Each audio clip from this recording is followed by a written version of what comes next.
আসসালামু আলাইকুম স্যার। ওয়ালাইকুম আসসালাম। ৩০,০০০ টাকা বাজেটে আপনাদের নতুন কি আছে? স্যার এই প্রাইস সেগমেন্টের সবচেয়ে বেস্ট ফোন হচ্ছে গ্যালাক্সি A16 5G, কারণ এখানে আপনি পাচ্ছেন 6টি OS আপডেট এবং 6 বছরের সিকিউরিটি আপডেট, যা কিন্তু এই প্রাইসে আপনাকে অন্য কোনো কোম্পানি দিবে না। আপনি যদি স্যার আজকেও ফোনটি নেন তাহলে এই ফোনটি আপনি স্যার 2030 সাল পর্যন্ত চালাতে পারবেন, কারণ 2030 সাল পর্যন্ত যাবতীয় আপডেট আপনি এই ফোনে পেয়ে যাবেন। এছাড়াও স্যার এই ফোনটি কিন্তু একটি 5G ফোন, যা এই প্রাইস সেগমেন্টে কিন্তু অন্য কোনো কোম্পানি আপনাকে দিচ্ছে না। ভাই বাংলাদেশে তো এখনো 5G আসে নাই, আর আমি 2 বছরের বেশি একটা ফোন ব্যবহার করি না। স্যার এটা সত্য যে বাংলাদেশে এখনো 5G আসে নাই, কিন্তু স্যার আপনি একটু চিন্তা করেন যদি আগামী বছর 5G চলে আসে তাহলে কি হবে? আপনি স্যার টাকা দিয়ে এখন একটা 4G ফোন কিনবেন, 5G চলে আসার সাথে সাথে কিন্তু 4G ফোন অকেজো হয়ে যাবে। যেমন স্যার আপনি কি এখন টাকা দিয়ে একটা 3G ফোন কিনবেন? অবশ্যই না।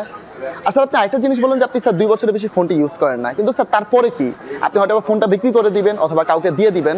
স্যার 5G এবং লং টার্ম আপডেট থাকার কারণে আপনি ফোনের রিসেল ভ্যালুও বেশি পাবেন বিক্রি করার ক্ষেত্রে। আবার আপনি যদি কাউকে ফোনটি দিয়েও দেন, সেও কিন্তু স্যার একটি দীর্ঘদিন যাবত আপনার ফোনটি ব্যবহার করতে পারবে।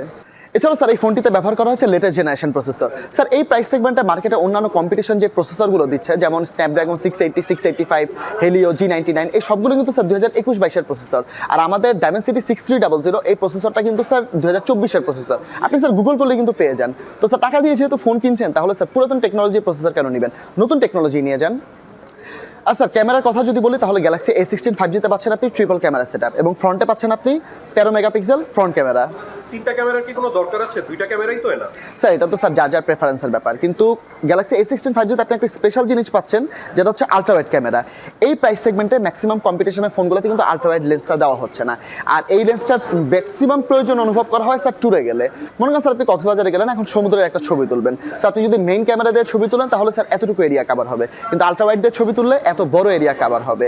এবং এই কোয়ালিটির ছবি আলট্রা ওয়াইড লেন্স ছাড়া অন্য কোনো ক্যামেরা দিয়ে তোলা সম্ভব না। স্যার আপনি ট্যুরে গেছেন, চাইলেই কিন্তু হোটেল চেঞ্জ করতে পারবেন, কিন্তু বড় এরিয়া ছবি তোলার জন্য চাইলে কিন্তু স্যার ক্যামেরা লেন্স চেঞ্জ করা সম্ভব না।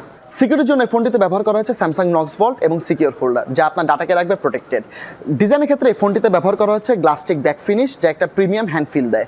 আর IP54 থাকাতে আপনার ফোনটি থাকবে স্প্ল্যাশ প্রুফ।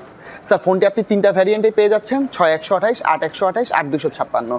আর স্যার সবশেষে বলবো, এই প্রাইস সেগমেন্টে এই ফোনটি হবে আপনার জন্য একটা বেস্ট চয়েস।